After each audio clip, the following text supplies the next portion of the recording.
नमस्कार and I welcome you all to study IQ. मैं हूं प्रशांत धवन। आज के समय पूरी दुनिया, वर्ल्ड मीडिया, चाहे यूके, इंडिया, हर जगह आप अगर देखो, एक बात हो रही है कि जो वायरल वीडियो सामने आई है चाइनीज नेवी की कि किस तरीके से अटैक कर रहे हैं फिलीपींस की नौसेना को, कुल्हाड़ियों से, चाकू से अटैक किया जा रहा है। यहाँ पे आप देख पाओगे बीबीसी का आर्टिकल, फिलिपिनो मतलब कि फिलीपींस के जो सोल्जर्स हैं ये बिल्कुल अपने हाथों से लड़े हैं। क्योंकि देखो, चाइना का एक सिस्टम है, ये सबसे पहले कहते हैं कि हम लोग गोलियों का इस्तेमाल नहीं करेंगे, हम बंदूकें नहीं चलाएंगे।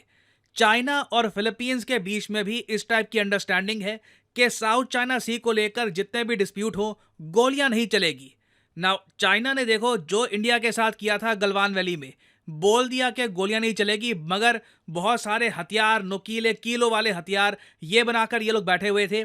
सेम काम इन लोगों ने किया फिलीपींस के साथ। यहाँ पे आप देख पाओगे कुल्हाड़ी से और वेरियस और टाइप के वेपन से ब्रूटली, मतलब ये जो शब्द यूज किए जा रहे हैं कि इस टाइप का अटैक तो बारबेरियंस करते हैं या फिर समुद्री लुटेरे करते हैं। जो वीडियो अभी आपको दिखाऊंगा, शॉकिंग है कि एक वेल ट्रेन्ड नौसेना ये निहत्थे लोगों पर, क्योंकि दूसरी साइड के पास तो कुछ भी नहीं था, उनके पास किसी भी टाइप का हथियार था नहीं, उन्होंने लिटरली हाथों से लड़ाई करने की कोशिश करी है। ऑब्वियसली फिलीपींस की जो नेवी है, जो इनकी कोस्ट गार्ड का क्रू है, वहां पर एक आदमी को बुरी तरीके से इंजरीज आई हैं, क्योंकि जो हथियार चाइना के लोग इस्तेमाल कर रहे थे इनमें बहुत ज़्यादा कील और बहुत ज़्यादा ब्लेड्स थे।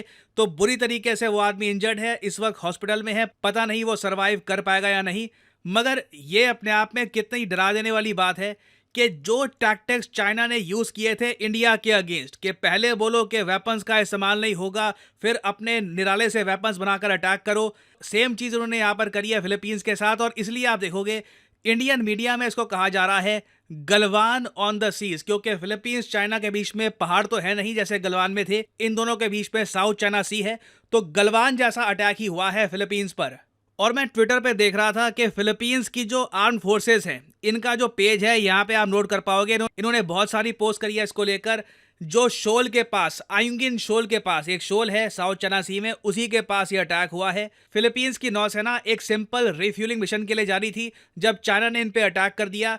अटैक के बाद देखिए फिलीपींस आसपास के कई कंट्रीज से वार्तालाप कर रहा है, डिस्कशंस कर रहा है। फॉर एग्जांपल यहाँ पे आप देख पाओगे ट्वीट कि जो आर्म फोर्सेस ऑफ फिलीपींस हैं, इन्होंने जापानीज सेल्फ डिफेंस फोर्सेस के साथ बातचीत करी और अपना कंसर्न बताया कि देखिए किस तरीके से हम पे अटैक हुआ है। यहाँ पे आप देख पाओगे जो जूनियर चीफ ऑफ स्टाफ है of the arm forces of Philippines, इन्होंने स्टेटमेंट दिया अपने देश को, हमारे लड़के वापस लड़े हैं, हमारे लड़कों ने लड़ाई दी है, our troops fought back, the Chinese coast guard personnel had bladed weapons, our personnel fought with bare hands, उनके पास ब्लेड्स, कुल्हाड़ी वगैरह सब थी, हम निहत्ते थे, बेयर हैंड से लड़े हैं। What is important, we were outnumbered, ये नंबर में भी कम थे, चाइनीज नौसेना के जो लोग थे वो बहुत ज्यादा थे। और आज के समय आप देखोगे पूरा फिलीपींस अपनी आर्म फोर्सेस के पीछे खड़ा है।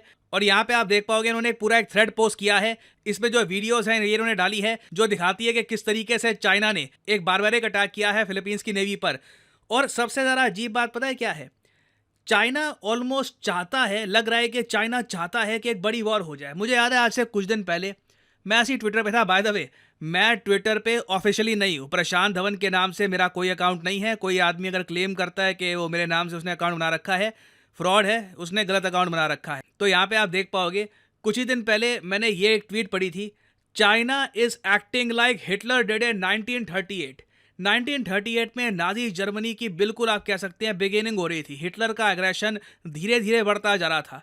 कई लोग आज के समय सोशल मीडिया पे कह रहे हैं कि जो चाइना कर रहा है ना आज के समय, आप अगर हिटलर के एक्शंस देखो इन 1938, ऑलमोस्ट सेम ही है। Aggression against Japan, aggression against Taiwan, Philippines, India के अगेंस्ट अग्रेशन, धमकियां देना कंट्रीज को। क्लियरली यहाँ पे एक हिंट मिल रहा है कि जो जर्मनी ने किया था वर्ल्ड वॉर 2 में, वही रोल हो सकता है कि चाइना करेगा इन वर्ल्ड वॉर 3। और अगेन ये मेरे शब्द नहीं है, वर्ल्ड वॉर 3 को लेकर यूएसए के कई जियोपॉलिटिकल एक्सपर्ट्स ओपनली कह चुके हैं कि वर्ल्ड वॉर 3 अगर होगी तो यूक्रेन के इशू को लेकर मोस्ट प्रॉब्ली नहीं होगी, ताइवान के इशू को लेकर भी नहीं होगी, क्योंकि यूक्रेन ताइवान के साथ यूएसए की कोई डिफेंस संधि नहीं है, कोई डिफेंस ट्रीटी एग्जिस्ट करती नहीं है। जबकि फिलीपींस के साथ यूएसए का एक प्रॉपर डिफेंस पैक्ट है। और इसलिए यहाँ पे आप देख पाओगे ये जो हेडलाइन है, World War III could start over Philippines dispute in South China Sea. China not respecting treaties, क्योंकि फिलीपींस और यूएसए के बीच में एक ऐसा डिफेंस एग्रीमेंट है जहां पर साफ साफ लिखा है कि अगर कभी भी फिलीपींस पे अटैक होता है तो माना जाएगा कि यूएसए पे अटैक हो रहा है और यूएस इन्वॉल्व हो जाएगा। और मोस्ट रिसेंटली फिलीपींस ने इस डिफेंस पैक्ट को अपग्रेड भी करवाया था कि ना सिर्फ फिलीपींस की धरती पर, साउथ चाइना सी पर भी अगर फिलीपींस पे अटैक होता है तो उसे भी यूएसए पे अटैक माना जाएगा। और वैसे मैं जब फिलीपींस का जो भी यहाँ पे रिस्पॉन्स है इसको ऑब्जर्व कर रहा था हर एंगल से, मैंने एक बात नोट करी कि फिलीपींस के एक मिलिट्री एक्सपर्ट है, मिलिट्री के ऑब्वियसली कोई ऑफिशियल नहीं, कोई ऑफिसर ये बात नहीं बोल पाएगा, मगर जिस तरीके से जियोपॉलिटिकल एक्सपर्ट्स हैं फिलीपींस में भी मिलिट्री एक्सपर्ट है, उन्होंने टीवी पर, नेशनल टेलीविजन पे एक डिबेट के दौरान ये कह दिया कि इंडियन आर्मी थी, जब चाइना ने ऐसा कुछ करने की कोशिश करी थी इंडियन आर्मी के साथ, तो इंडियन आर्मी फॉट बैक और उन्होंने करारा जवाब दिया था चाइना को, क्योंकि उन्होंने बात करी कि जब इनिशियली इंडिया ने देखा कि चाइना किस तरीके के वेपन्स बना के बैठा है तो हमने भी अपने ठीक ठाक वेपन्स बना लिए थे, और जब चाइना ने गलवान में अग्रेशन करने की कोशिश करी हमने चाइना को एक प्रॉपर जवाब दिया था। ना देखो, चाइना ऑफिशियली जो भी कहे कि हमारे 3 लोग मरे थे, 2 लोग मरे थे, वो चाइना का प्रोपेगेंडा होता है, उसके बारे में आप अच्छे से जानते हैं। जो रियल नंबर है उनकी कैजुअलिटीज का, फेटलिटीज का, वो कभी भी दुनिया को बताएंगे नहीं। मगर ये देखकर बहुत अच्छा लगा कि फिलीपींस के लोग इंस्पिरेशन ले रहे हैं फ्रॉम इंडिया। ओपनली वो कह रहे हैं कि इंडिया लड़ा था चाइना से, हम अभी तक लड़े नहीं हैं। हमारे जो सोल्जर्स है, जो हमारी नेवी के लोग थे, निहत्थे थे, हमको भी किसी ना किसी टाइप का वेपन रखना होगा अपनी प्रोटेक्शन के लिए। तो देखो, इंडिया मेरे हिसाब से यहाँ पर डेफिनेटली एक सपोर्टिव कमेंट कर सकता है फिलीपींस के लिए। मुझे पता नहीं कि ये कमेंट आएगी या नहीं आएगी, बट फिलीपींस एक बहुत ही बड़ा डिफेंस बायर है इंडिया का।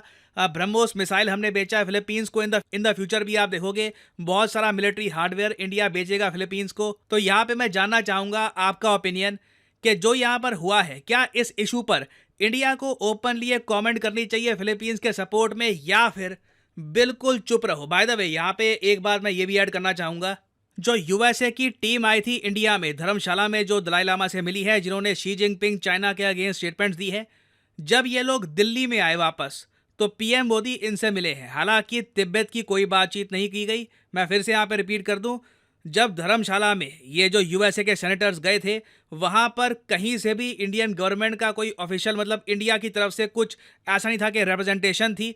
इंडिया दूर रहा उस पूरे कार्यक्रम से, बट पीएम मोदी का मिलना इन सब सेनेटर से ये बहुत ज़्यादा स्ट्रॉन्ग मैसेज भी सेंड करता है। तो कमेंट सेक्शन में मैं चाहता हूँ आप सब लोग अपना ओपिनियन शेयर करें कि इस पर्टिकुलर केस में इंडिया को कुछ कहना चाहिए, या फिर जो फिलीपींस के साथ हो रहा है, चाइना जो कर रहा है करने दो, कुछ कमेंट करने की आवश्यकता नहीं है। लिखिएगा इसके बारे में कमेंट सेक्शन में, मैं जानना चाहूँगा आपका ओपिनियन। फाइनली आपसे पूछूंगा एक एमसीक्यू ये है कि वो कौन सा पहला साउथ ईस्ट एशियन कंट्री बना है जिसने सेम सेक्स मैरिजेस को रिकॉग्नाइज कर लिया है। ये तीसरा एशियन कंट्री है बाय द वे। जो पहले 2 एशियन कंट्रीज थे जहां पर सेम सेक्स मैरिजेस लीगलाइज हो चुकी थी, वो है ताइवान और नेपाल। अब उसके बाद तीसरा कंट्री कौन सा है, ये है यहाँ पे आपकी ऑप्शंस, थाईलैंड, वियतनाम, मलेशिया या फिर फिलीपींस। कमेंट सेक्शन में करिए उत्तर। जो लोग सही आंसर देंगे उनकी कमेंट को मैं हार्ट दे दूंगा ताकि बाकी लोग समझ पाएं कि सही आंसर क्या है। और हाँ, यहाँ पर मैं ये भी ऐड कर दूं कि स्टडी IQ का जो बैच 11 है, इसकी आज शुरुआत हो चुकी है।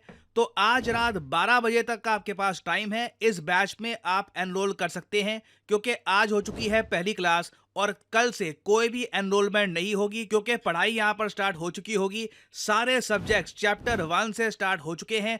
तो आपके पास आज रात 12 बजे आखिरी मौका है स्टडी IQ के बैच 11 में एनरोल करने का। सिंपली कमेंट सेक्शन में जाइए, यहाँ पे आपको लिंक मिल जाएंगे वेरियस लैंग्वेजेस के। आप इंग्लिश, मतलब हिंदी इंग्लिश का जो मिक्सचर हम यूजुअली यूज करते हैं, उसमें पढ़ना चाहते हैं, ये बैच कर सकते हैं purchase. Pure Hindi batch available है, प्योर इंग्लिश बैच भी अवेलेबल है।